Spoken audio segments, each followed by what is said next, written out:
So we have data warehouse, and we do have different databases as well, like different databases, like example for databases: Oracle, SQL Server, SQL Server, MySQL, Teradata. Any other examples you might aware of the database names? S4HANA. Yeah, great.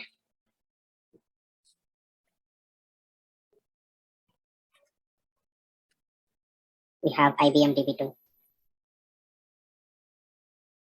and we have lots of databases. Okay, like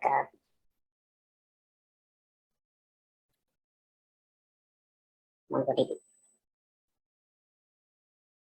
Exactly. Impala database. So there are lots of databases, and even as I said earlier, we can also connect to Excel, flat files,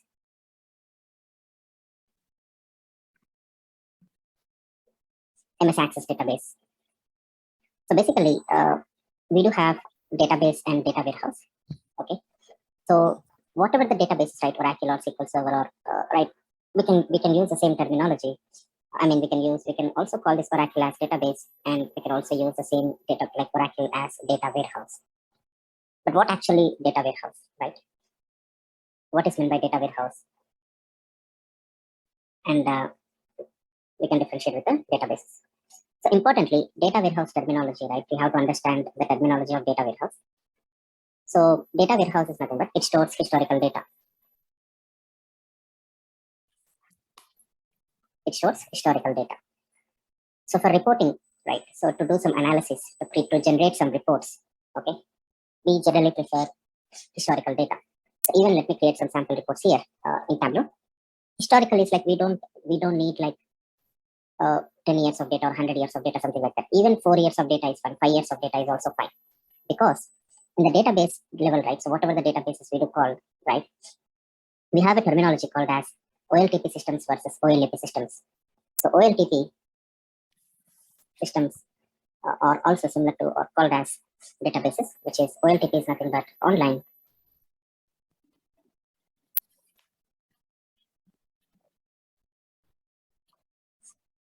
OLTP systems are nothing but online transactional processing systems. And we have OLAP, okay, OLAP systems. OLAP systems are nothing but online analytical processing systems. Understand, right? So, and if you have any questions, let me know. So no issues, no need to worry about that. I will repeat once again. So in general, OLTP systems are nothing but these are transactional databases. We call as transactional databases. And OLAP comes under purely into analytics. So we are going to do some analysis. This is our job actually. So we are into data warehouse. We are going to do some analysis on top of existing data. Okay. So that is what OLAP. So OLTP systems are also called as real-time systems or source systems. This is very important, okay?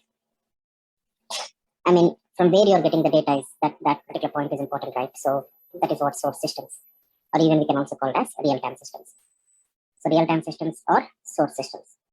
So by using these real-time systems or whatever the source systems we have, on top of that, we are going to, there is an ETL team, okay? So this ETL team will extract the data and they will load that particular data into data warehouse by making use of some transformations, okay?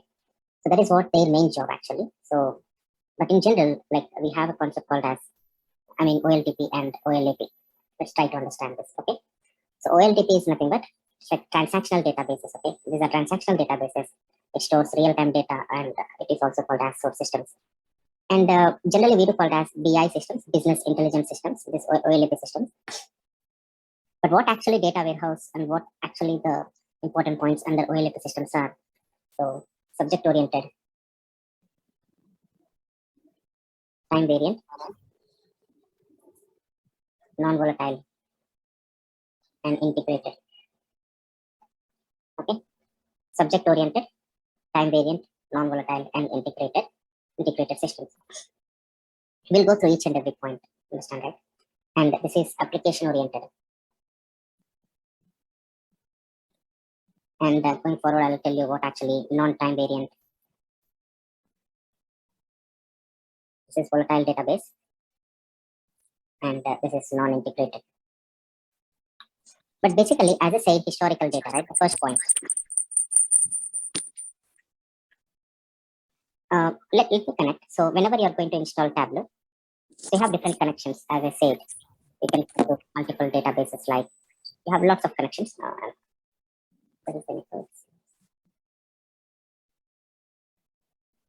So you can see there are a lot of different database connectivities. So even we can connect to Google Drive. As I said, IBM DB2, you can see Databricks, Azure SQL database, okay, and Amazon Redshift. And importantly, we do have all this like Microsoft SQL Server, right? Oracle, PostgreSQL.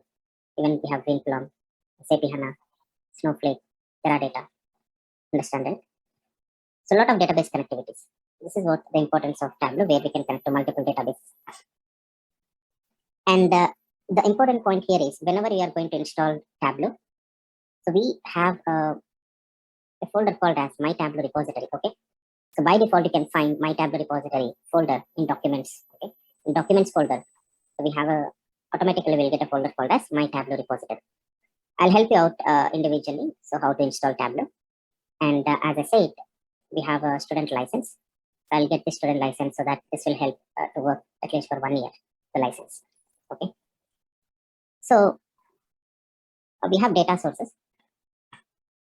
Tableau has provided some sample data, Superstore data. So I have installed multiple versions. Any of the version is also fine. Let me connect to sample Superstore data.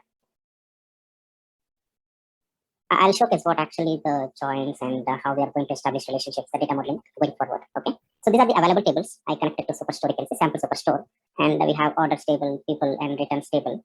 If you want to view the data here, you can view. Click on view data, and you can understand what are all the columns we have in the database level. So this is the data actually. So you'll understand. But importantly, we have like customer information and the products and the orders, right?